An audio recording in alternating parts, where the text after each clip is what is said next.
Well, welcome along to another podcast from the Shrimps Trust.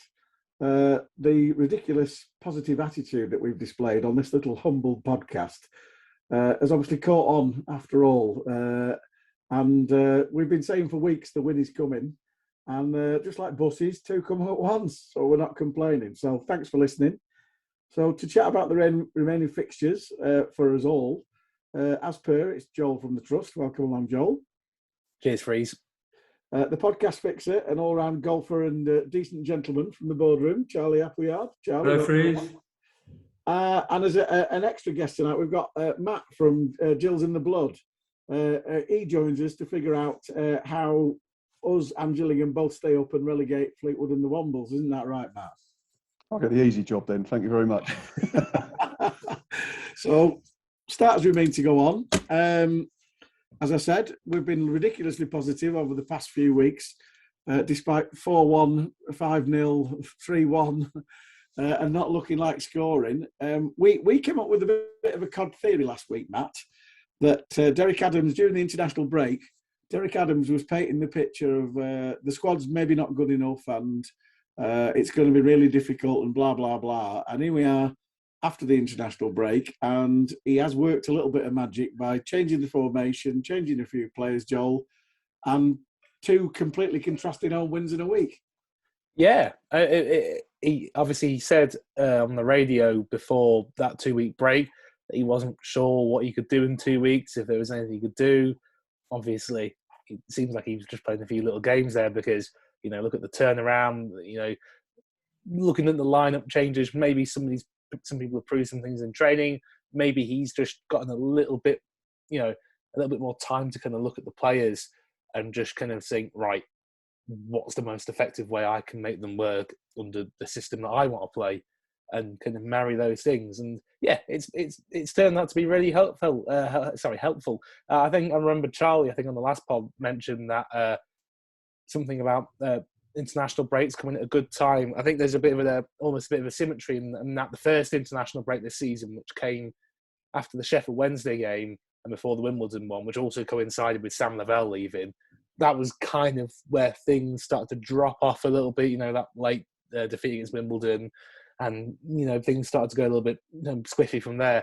It'd be nice if we kind of turned it around at the end of the season following another international break where, Derek's had a bit more time to kind of get his stuff across to players, and he probably needs a bit of a mental reset after that kind of those 3 defeats that were all very disappointing on the bounce. So yeah, it looks like that 2-week break has done us a lot of good, really. And as I said, alluded to there, Charlie, both games we've come away with a win. 3-0, pretty comfortable against Burton, helped obviously by a sending off.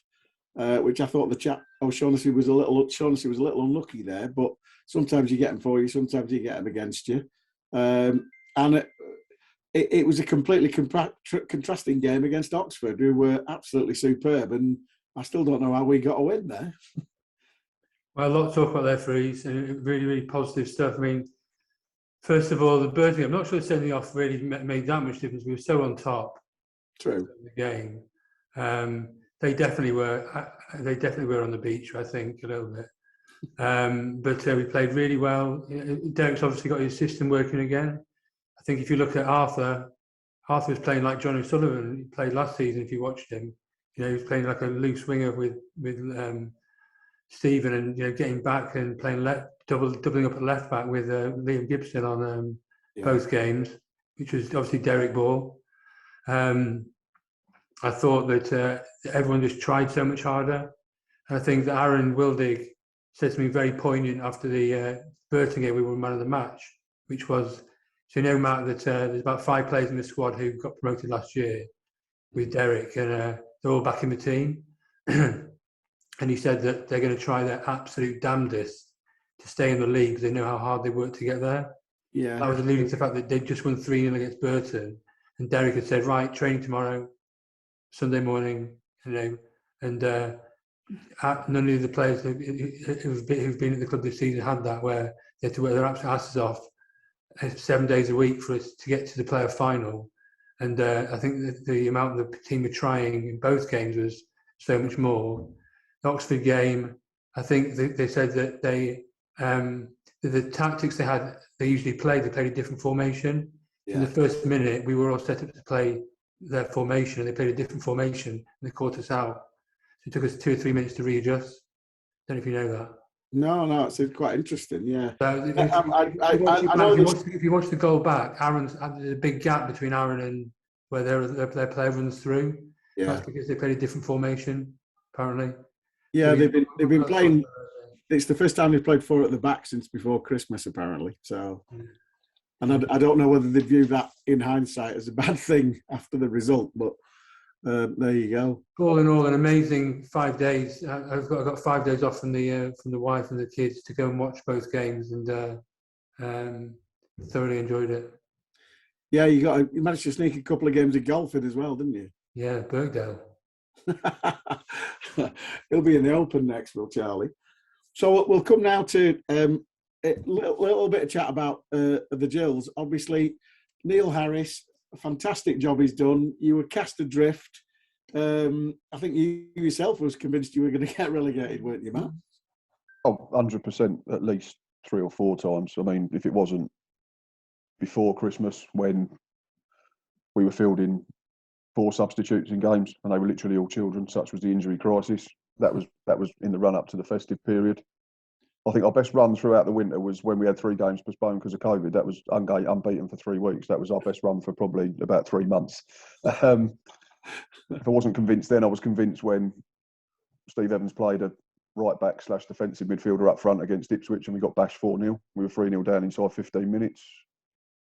Wasn't convinced then. I was then convinced when Evans went and we shipped 7 at home to Oxford, conceding 4 penalties, which were all penalties. So that was 3 times in a matter of 6 weeks.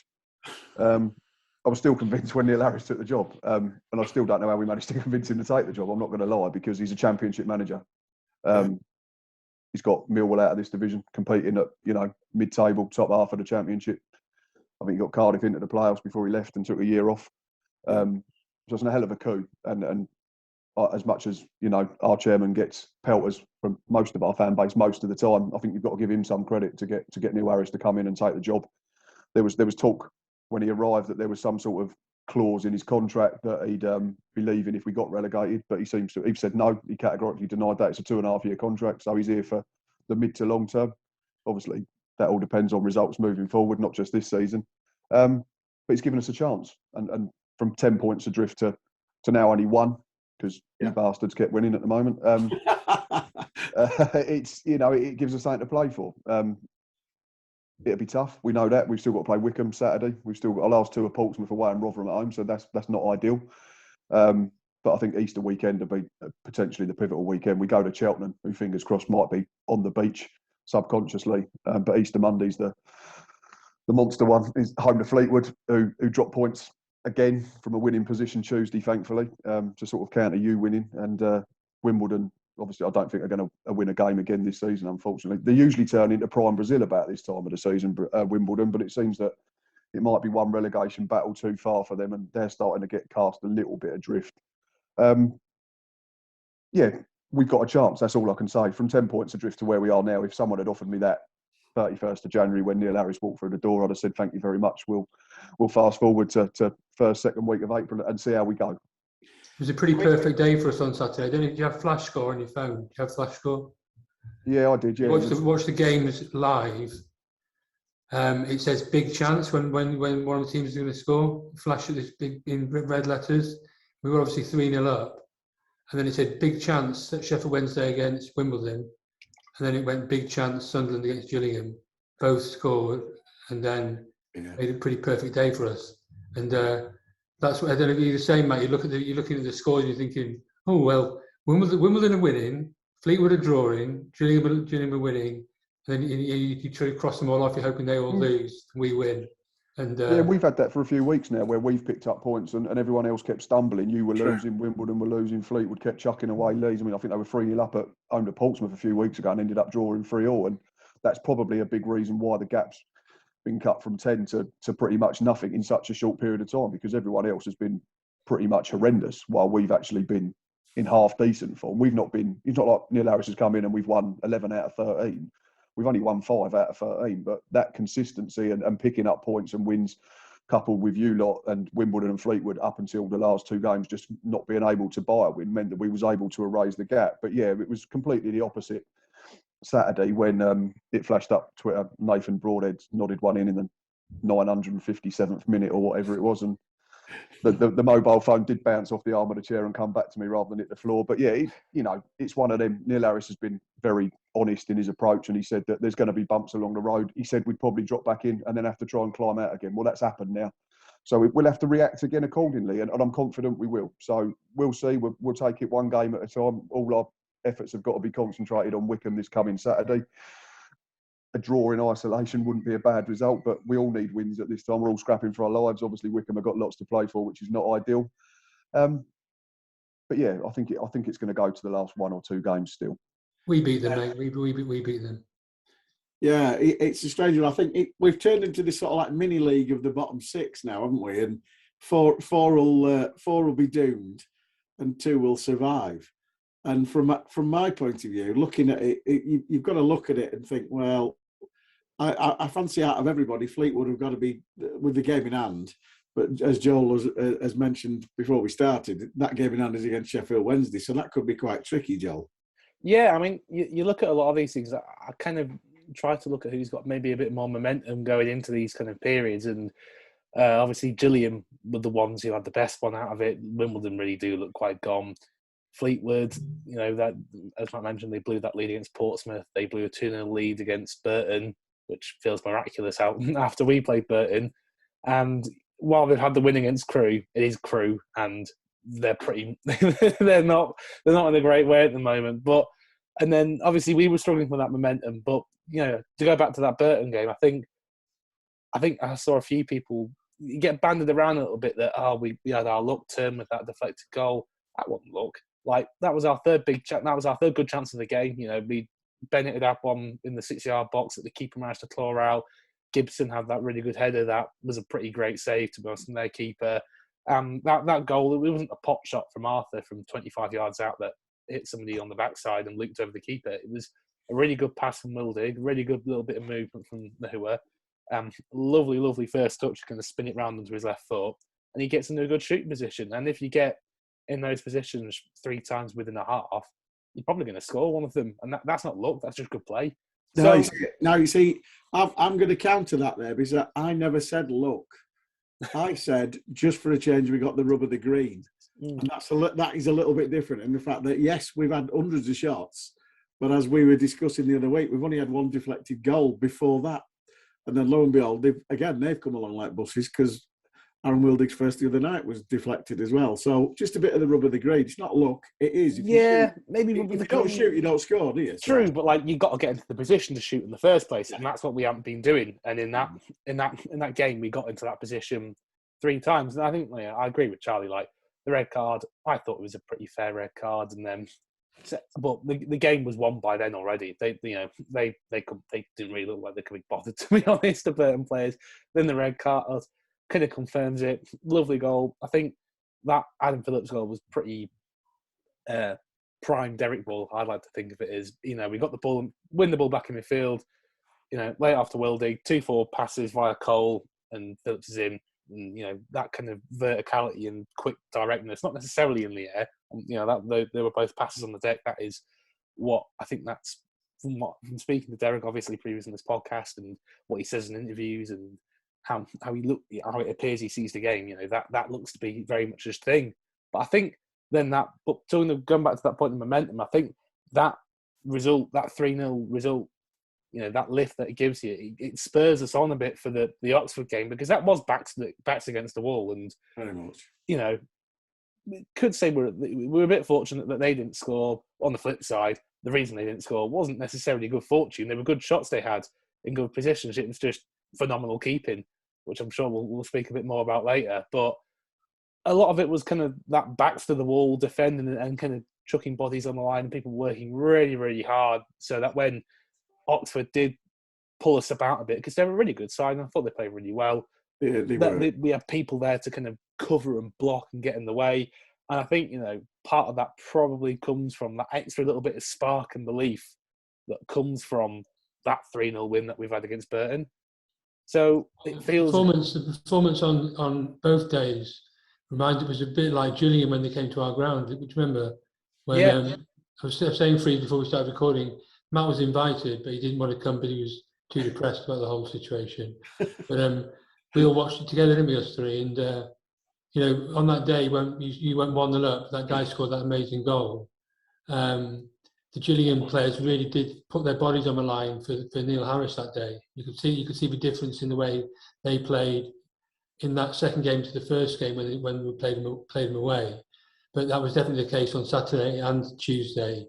Bodies on the line, trying really, really hard, and that was a key difference, I think. Yeah, come on, Matt. You've got to be fair, Matt. We've let you have 4 points off us. That could keep you up alone, couldn't it?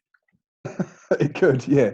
You're right. And I think, it was an even game, if I remember rightly, back in August. That was a long time ago, and we were still full of, optimism and hope back then, as Gills fans.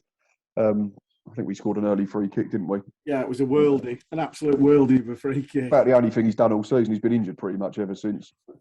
Poor lad's made of glass. But, and then Cole scored your goal, I think, correct?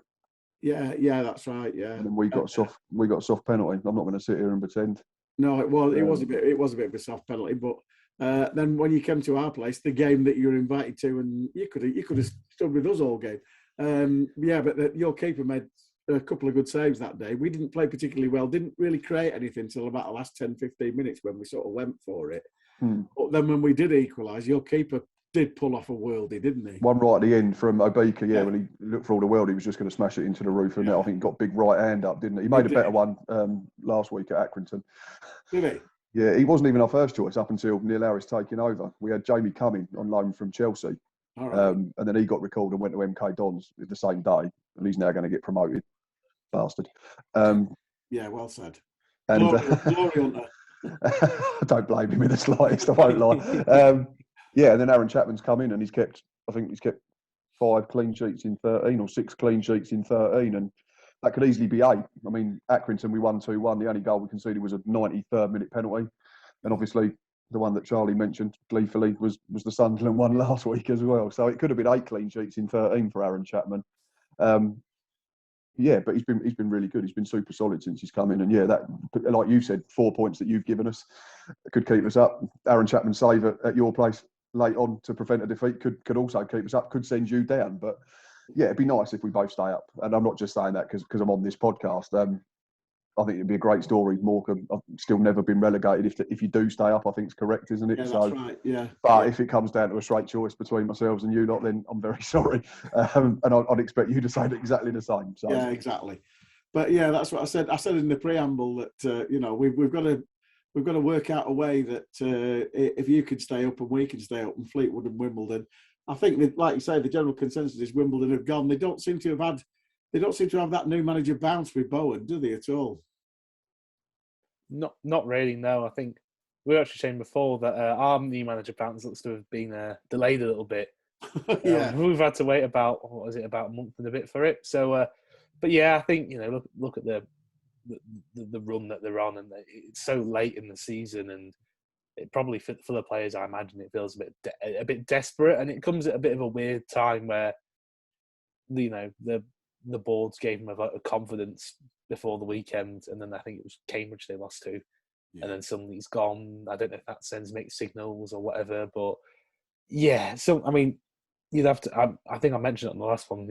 I should probably look up how much of new manager bounce is actually a real thing and how much of it is just kind of a myth and truism. But sometimes it does happen, and it doesn't look like it's probably going to happen in this case. And to be fair, it didn't look like it was going to happen for us, but Derek's been able to turn it around. But there's just so little time, and if you don't get that immediate bounce, like Derek's had a few games and then an international break to be able to get his message across to players, and Bowen on this occasion probably isn't going to have that kind of he's not going to have that kind of a chance. So, I'm pretty sure if we played the Oxford game before and didn't have an international break, we probably lost.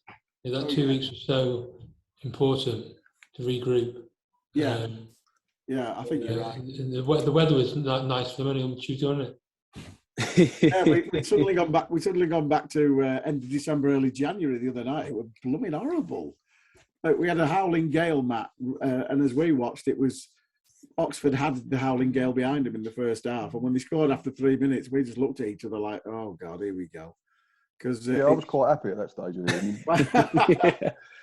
And so it's a strange one because obviously talking about new manager bounce, we've had Derek's had time to do a bit of a reshuffle, but obviously Derek's come in and he's pretty much the same as Neil Harris, where Neil Harris arrived the day the transfer window shut.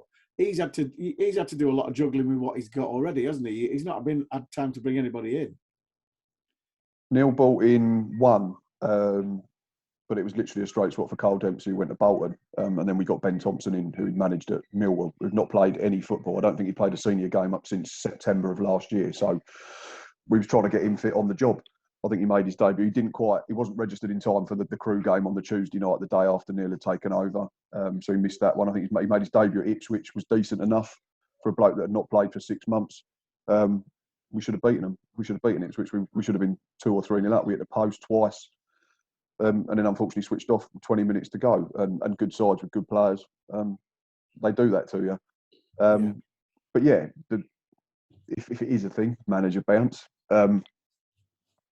I think it's fair to say we had it. We won our first 2 home games, but we've not scored at home since, which is a little bit worrying. We've picked up, decent draws. We should have beaten Wimbledon. We drew with Sheffield Wednesday 0-0. But no, the away form's been very good since Neil came in. Should have had a point at Sunderland last week if we'd just seen out another 10 seconds. Beating Doncaster, beating Lincoln, beating Accrington. So we're doing well against the sides in and around us. Our big problem has been taking points off of teams that are in the top half of the table, and it's only been the last 3 where we've taken 4 points from 9 against Wednesday, Stanley and Sunderland, that they've kicked off in the top 12. So again, it's all right having this manager bounce, but we've got to rectify that. We've got 3 more opportunities to do it because we've still got to play Wickham, we've still got to play Portsmouth and Rotherham. Cheltenham might just be in the top half as well, so it might be 4 opportunities. But obviously, there's a couple of games to play before we get to that. But I can't keep coming back to the fact that I didn't think I'd be in this position sat a week before Easter thinking we'd even have a chance of escaping the drop. I thought we'd have been pretty much gone by now.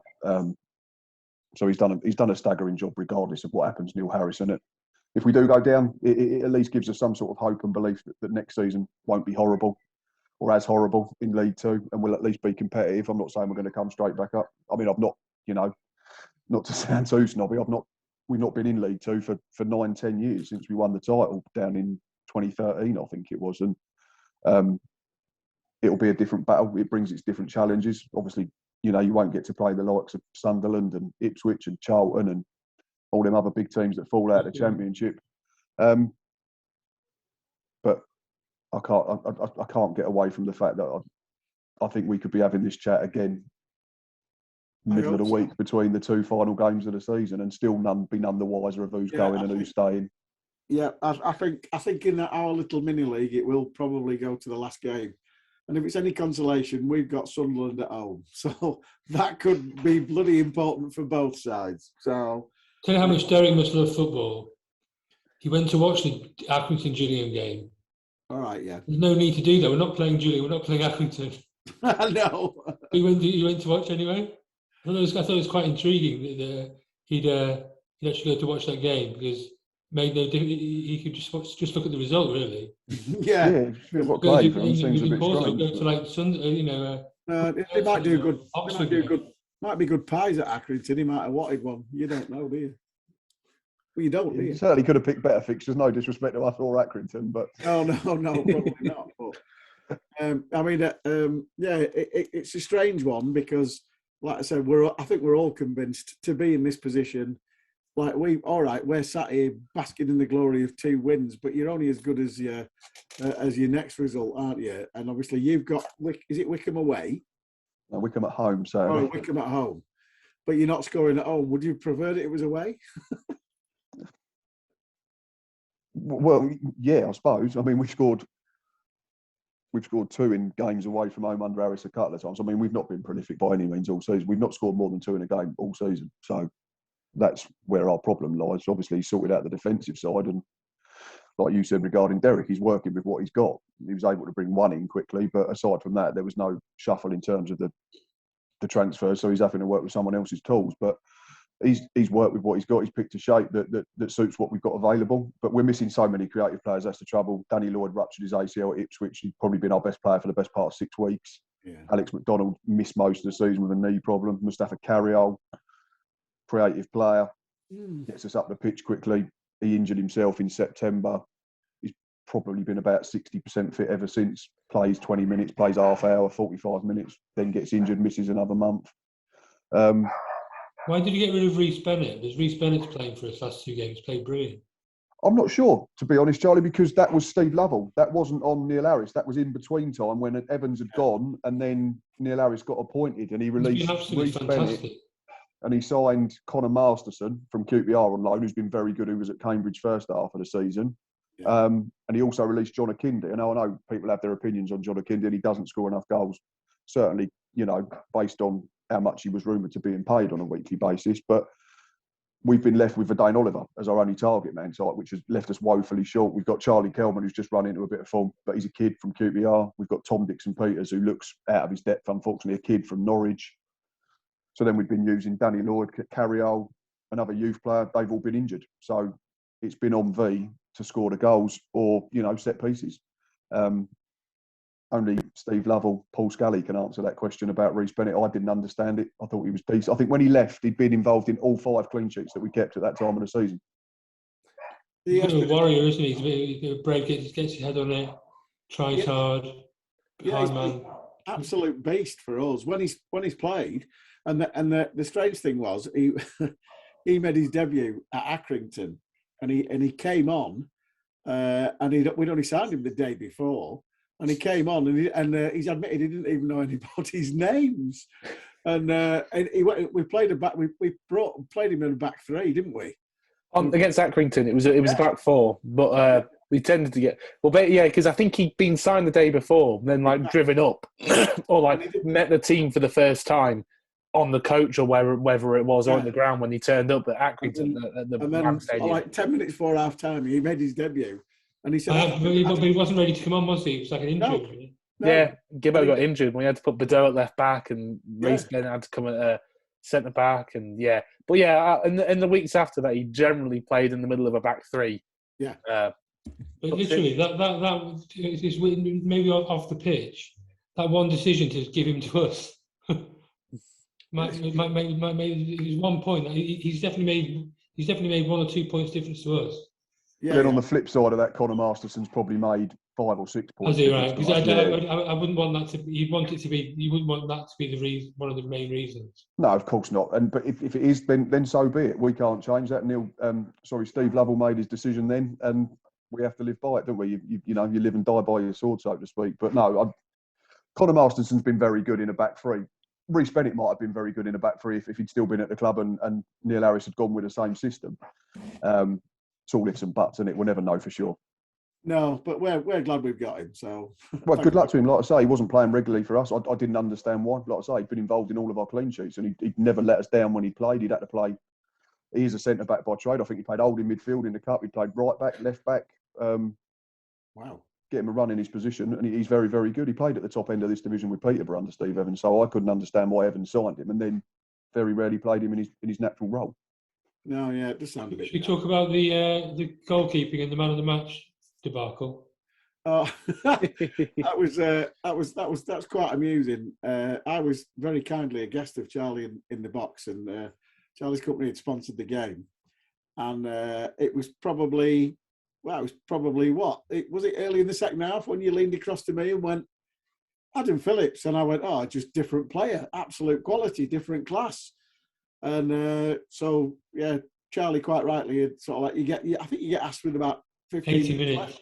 Yeah, you get 10, 15 minutes left. So 10 minutes plus added time, you have to say the man of the match. So quite rightly, he'd done a straw poll of us all sat there, and we all went, oh yeah, Adam Phillips. And then Trevor Carson made two fantastic saves and a worldie, and everybody in the ground when it went, and the man of the match, sponsored by Anna Perner, is Adam Phillips. The ground just went, huh?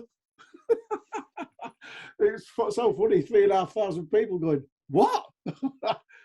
Most of ours, I'm sure most of our sponsors are just drunk by the time they do it, and invariably it's the goal scorer that gets it down at the Priestfield. So at least a little bit of thought went into it at Morecambe, because we don't really get it.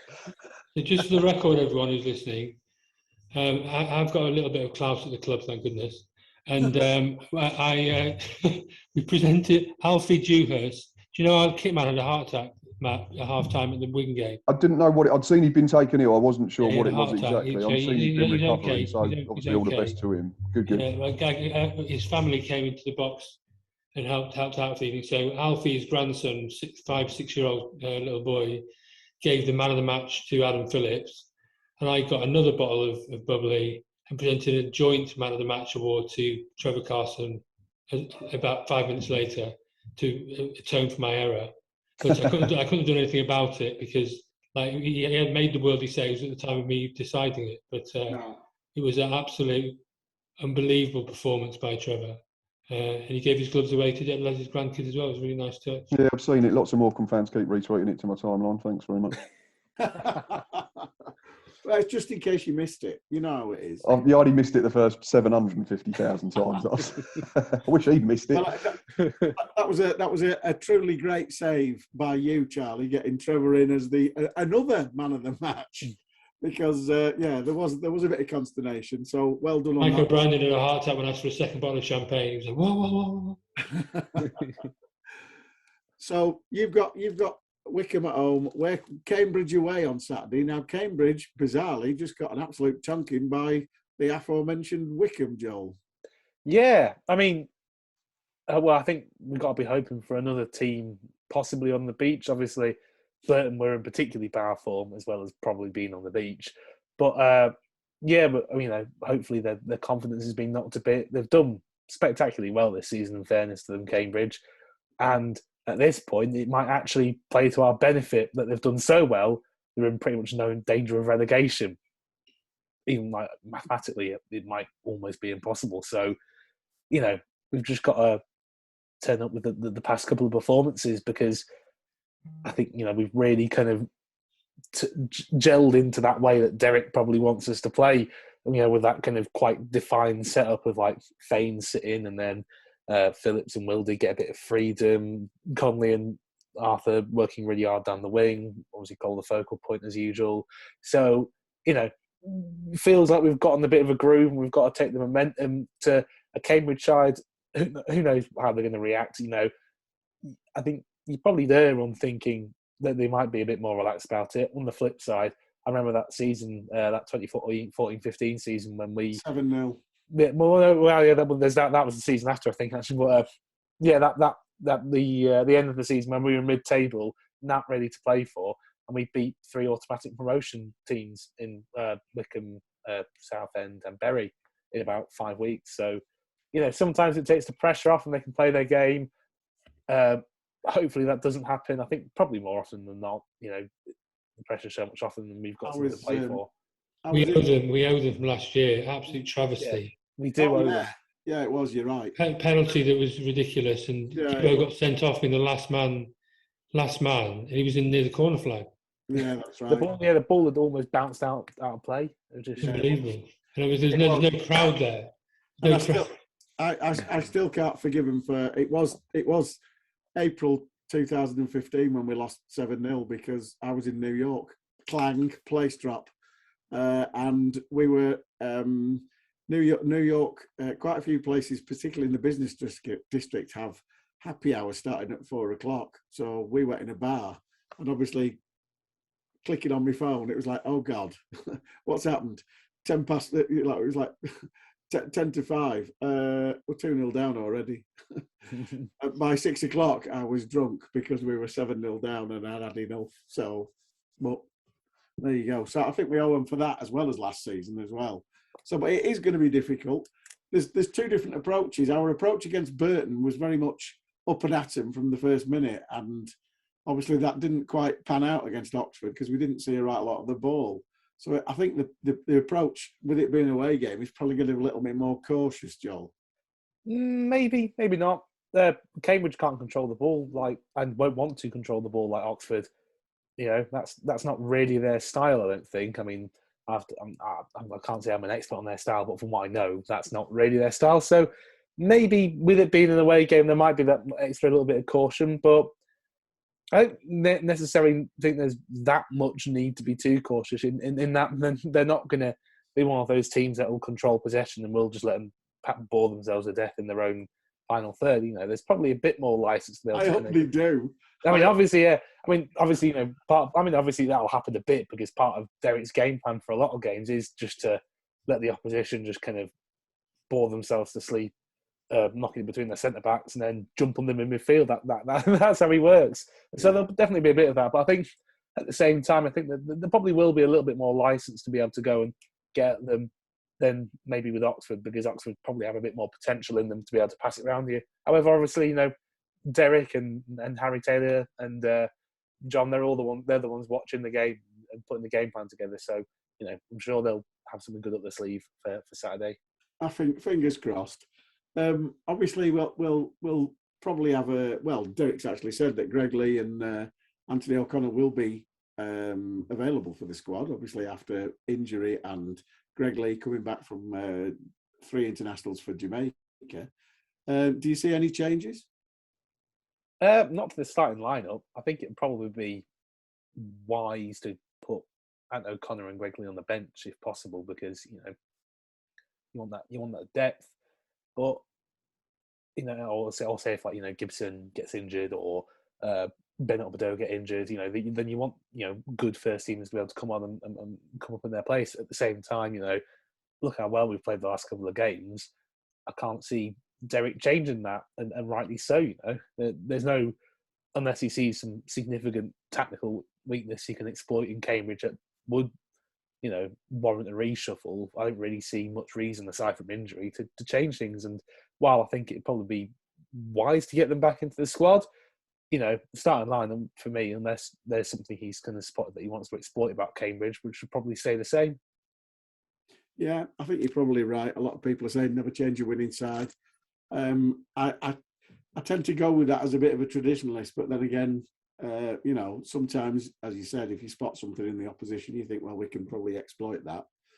I'm coming to you as our expert here. We know, obviously, Matt's told us they've got Wickham at home. Who've Fleetwood and Wickham and Wimbledon got? Is that for me? Yeah, I thought you'd know. I thought you'd have all the fixtures planned out. I didn't bother looking. But oh well, I'll have a quick look on that on my phone quickly. But I do know that Fleetwood have probably the easiest run. Fleetwood have got Accrington Saturday. Yeah, and I don't know. Maybe Matt will attest to the fact that after having them last week, are they on the beach? Wimbledon have got MK Dons. Oh, smile! Oh, yeah, everybody smile. So, when you're saying that, we've got MK Dons before we play Sunderland. Our next three games, Cambridge on the beach, Charlton on the beach, Portsmouth hopefully on the beach, and then we've got MK Dons and finish off with Sunderland. So that's why I'm saying we're still going to be biting our fingernails down to the quick on the last day, because I think we could quite possibly get another 4 or even more points, but I suspect Fleetwood and yourselves will pick up points as well. So, yeah, I think Fleetwood have got. Have they got? No, they've had Crewe already. Sorry, but they've got Wimbledon. I think that's the third to last game, and Wimbledon could well be relegated by them the way they're going. So maybe that'll play into their hands. But I think like we mentioned before, that Gillingham Fleetwood one is massive. I don't know who I want to win it. Obviously, let's say for the moment Gillingham, and hopefully we'll win our next 2 games, and it won't matter who wins it. So, but we'll have to see on the day. But yeah, although they've got the game in hand, it is against Sheffield Wednesday, so it's hard to predict. I predicted that Gillingham would be fine a couple of weeks ago, but I haven't really factored in the games in hand, and Fleetwood having a bit of an opportunity to get 3 points against Crewe. So I don't know. I don't like predictions. I'm too afraid of embarrassing myself. Right. It seems I'm terrible. All right. How does this sound to everybody? Wimbledon beat Fleetwood, and then Gillingham beat Fleetwood, and we carry on winning, and we're all happy then. Yeah, That's the agreement. There we go. Can we all shake on it virtually over here? And get in touch with Neil Harris and everybody, exactly. you know. If we can just sort it out with the EFL. So they call that something, don't they? They call it, is it match fix? I don't know. There's a label they put on it or something. But it's frowned upon, I'm not sure.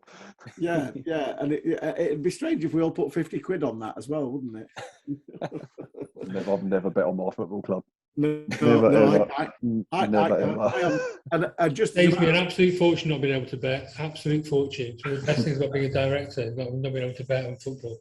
Well, can I just say I am the worst tipster in the world, and I've come up with that idea, and that's almost 100% assurance that it will not happen, because as you know, it's the Grand National this weekend, and I either back Glue Factory or Kennemeat, because any horse I put money on ends up at one of the two places. So that's how I am on tipsters. So just ignore that. It'll probably be absolutely 180 degrees of the opposite whatever I tip. But there you go. I do think, though, on all seriousness, that Neil Harrison, just the way that you could see they were all playing for him when they came to our place. They're all playing for him. It's all organised. You know, Fleetwood just seem to be giving away lots of leads and don't seem to be able to win. Wimbledon don't seem to be able to win. I'm not just saying this to Matt Son. I think if Gillingham can beat Fleetwood and Wimbledon get a result against Fleetwood and their result game in hand against Sheffield Wednesday, they have to win their two other games, aren't they? Whoever they're against. So I'll tell you what, when you came to our place, Matt, O'Keefe covered every single blade of grass. He was magnificent that day. He's been superb since he's been made captain after Carl Dempsey left. He's been unbelievable. I mean, start of the season he was struggling. We were struggling as well, so it wasn't just him. But there was a silly red card at home to MK Dons. I mean, it's hard enough to get the ball off MK Dons with 11, let alone playing with 10 for 65 minutes. And he'd not been quite at it. But since Dempsey left and Neil Harris took over, he's been unbelievably good. He didn't play last week at Sunderland. Unfortunately, he got a whack against Accrington, I think it was, so he missed it with a knee problem. But his fingers crossed. He's been out on the grass this week, so he should be fit for Saturday. And we'll need him. And we'll need 5 more captains' performances from him and from everybody else as well. So because of course, Agent Lavelle has gone over on his shoulder on Tuesday to fight the Morgan cause. Agent Lavelle, yeah, he has, yeah.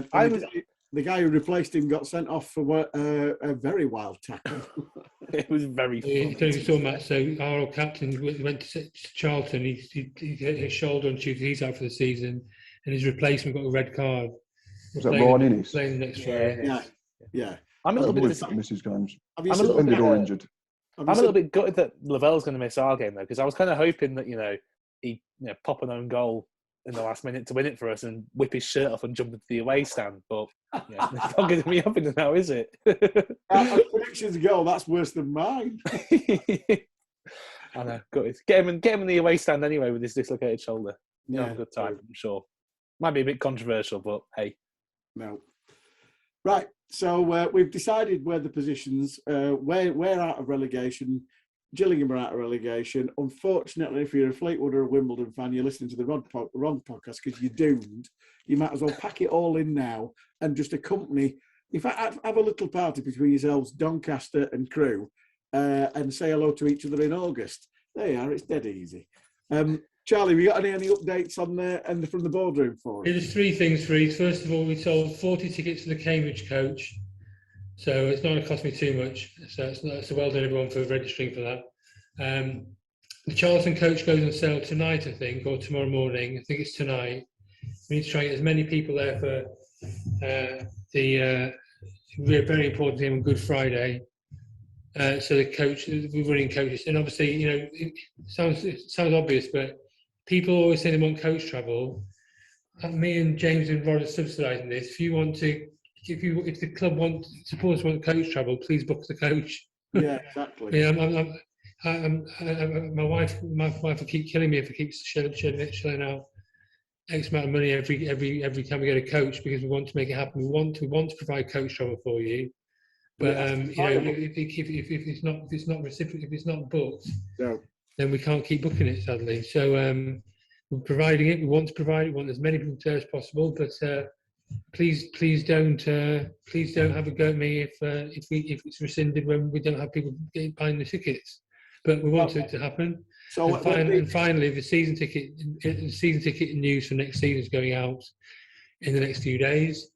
And the next two podcasts, we've got Adam Phillips and Trevor Carson next week, and special guest, if you want any more special guests, Martin Thomas is coming on to answer any questions about the season ticket scheme. So we're going to release the season ticket news in the next day or so. Anyone's got any questions about season tickets, they can write.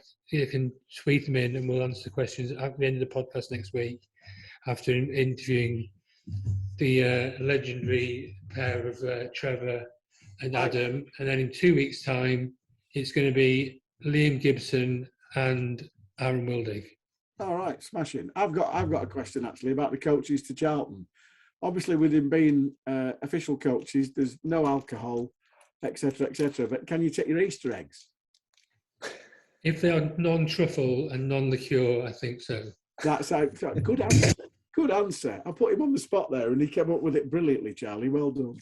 Every time I tweet about how much stuff I bought, the shop on Oh yeah, shop's amazing. Charlie bought about 4 grams worth of stuff from the club shop and filmed it all and put it on Twitter. And then, did you tell your wife? Yeah, but she was delighted. I would say she was more angry about 2 cold pies home. Hey, the pies were good. And finally, Joel, anything from the trust? No, not really any updates this week, but just keep an eye on the Facebook page for anything that we've got going on. Well, this has been episode number 8,012 of the Shrimps Trust podcast, ShrimpsNet. My thanks to Charlie for keeping us updated with what's going on. A pleasure to have you on, Matt. I hope it goes well against Wickham. I hope it goes really well against Fleetwood. And fingers crossed, we will be talking. If we're talking to each other next season, we may well be still in the same division, but I'm not saying which one. Fingers crossed. It's been a pleasure. Thanks for having me on. Matt, you will come next year, won't you? Definitely, no matter what position you're in, you'll come next season, yeah. I'm in a better mood, definitely. Joel, thanks as always. This has been ShrimpsNet. I hope you've enjoyed it. If you have, tell others. If you haven't, tell us. Thanks for listening.